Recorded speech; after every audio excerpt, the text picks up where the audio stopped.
Welcome back to designing and publishing a website in Figma. This video is a part of a series on web design in Figma and Figma Sites. And a couple of episodes back, I made a video about why Figma Sites is actually kind of a big deal because it allows you to publish live web pages, basically go from Figma to live code in essentially one single click. So if you haven't seen that and you're curious, definitely go and check out the playlist linked in the description, because today it's going to be all about the basics of interactions in Figma Sites.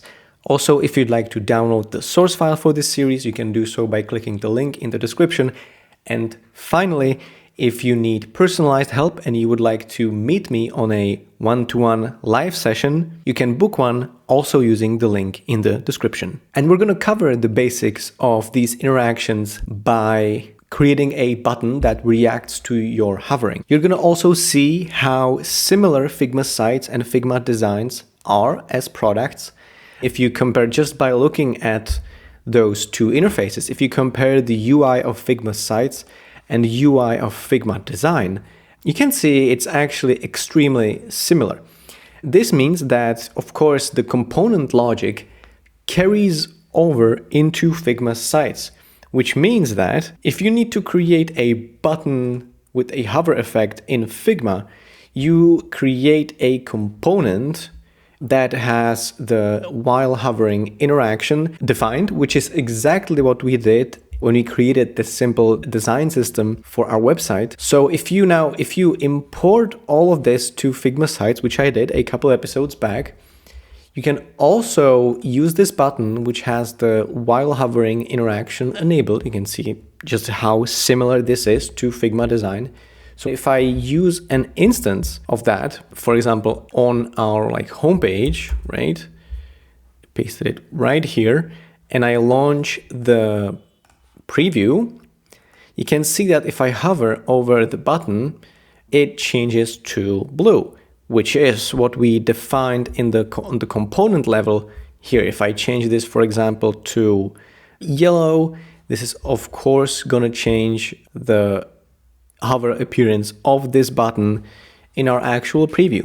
So that's one way you can set up a hover interaction in Figma Sites. You simply go to interaction, which is basically prototype, right? So in Figma Design, this is prototype, and in Figma Sites, this is interaction, and you basically connect the default state with the hover state, and you do while hovering change to hover, right? State hover.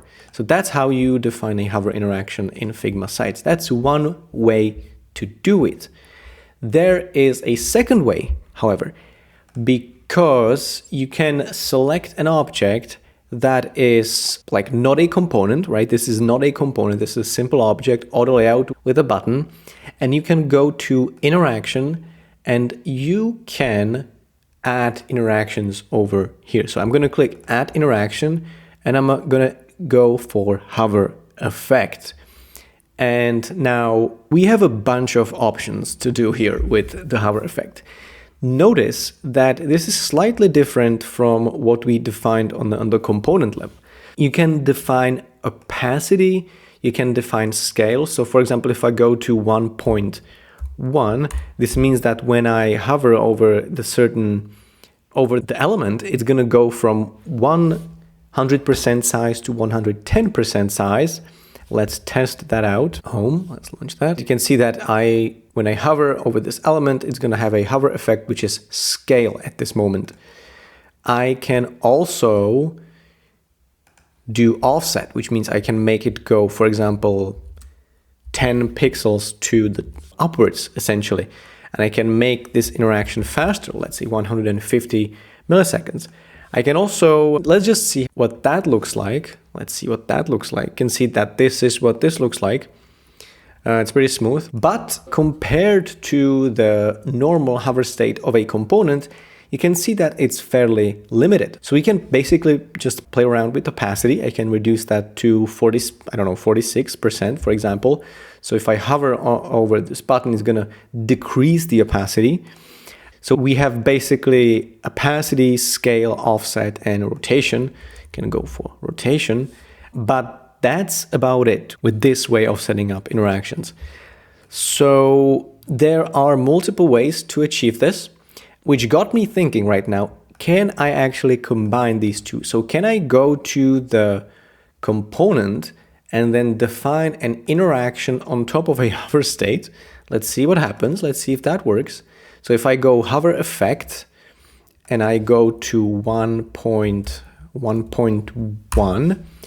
I am not sure if Figma will be able to handle this, because what we're essentially doing is we are adding a hover effect on top of a hover interaction, and I'm not sure if there is going to be like, if this is going to be like fully functional, if there aren't going to be any like clashes between these two interactions, because it seems like it's going to overlap. Let's see what happens. Let me scale the preview back to its original size. But no, it appears that we can combine these interactions essentially. So that's good news. We can also go to the hover effect and do rotation, all sorts of stuff.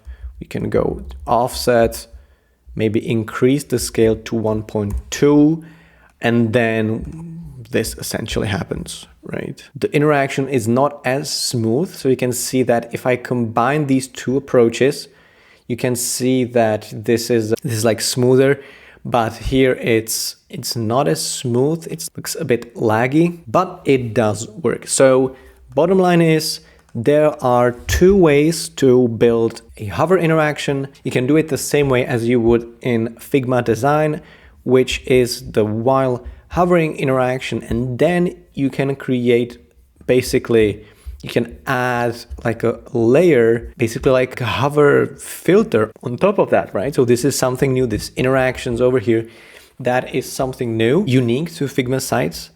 And you can combine these, you can select whichever you're gonna use. In practice, I think I'm gonna personally stay with the component level hover interaction, because you can see that these options are fairly limited. So I think like changing just the opacity, scale, offset, and rotation is sometimes you need more, right? Sometimes you need to change the color, you need to change the stroke. And for that, you need to go deeper, which usually means building out a component with hover interactions.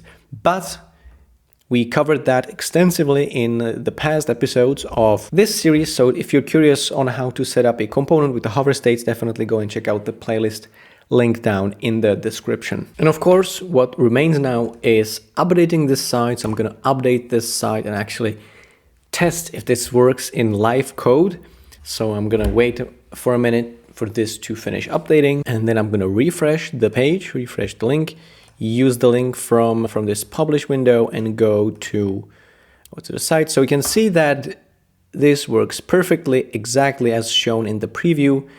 Both the Figma Sites filter only and the Figma Sites filter combined with a component level interaction. So that's good news. And just a reminder, as I said in one of the previous episodes, you can use Figma Sites for free, but you cannot publish the sites in a free account. So to actually publish the sites, as I just did, you need to have a paid version, but to build all of this out and then preview it, you just need a free account for that for now.